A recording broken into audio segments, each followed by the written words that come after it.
দক্ষিণী অভিনেতা নাগা চৈতন্য দ্বিতীয়বারের মতো বিয়ে করলেন। এর আগে অভিনেত্রী সামান্থা রুথ প্রভুর সঙ্গে 4 বছরের দাম্পত্য জীবনের অবসান ঘটিয়ে এবার অভিনেত্রী সবিতা ধুলিপালার সঙ্গে নতুন অধ্যায়ের সূচনা হলো। বুধবার 4 হাত 1 হলো নাগা সবিতার।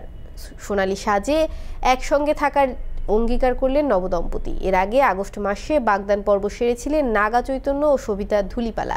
সেই ছবি প্রকাশ্যে এনেছিলেন নাগা চৈতন্যের বাবা তথা দক্ষিণী তারকা নাগার্জুন আক্কিনেনি। তারপর থেকে দুই পরিবার মেতেছিল বিয়ের আচার অনুষ্ঠানে। অবশেষে প্রতীক্ষার অবসান হলো। তেলেগু নিয়মে বিয়ে সারলেন নাগা ও সবিতা।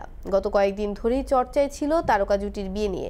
হায়দ্রাবাদের অন্নপূর্ণা স্টুডিওতে বসেছিল বিয়ের আসর। প্রথমে শোনা গিয়েছিল রাজস্থানের প্রাসাদে বসবে বিবাহ বাসর, কিন্তু অতিরিক্ত অতিশয্যে যেতে চাননি নাগা ও সবিতা, তাই বেছে নিয়েছেন অন্নপূর্ণা স্টুডিও। অবশেষে সেই বহুল প্রতীক্ষিত বিয়ের ছবি প্রকাশ্যে এলো।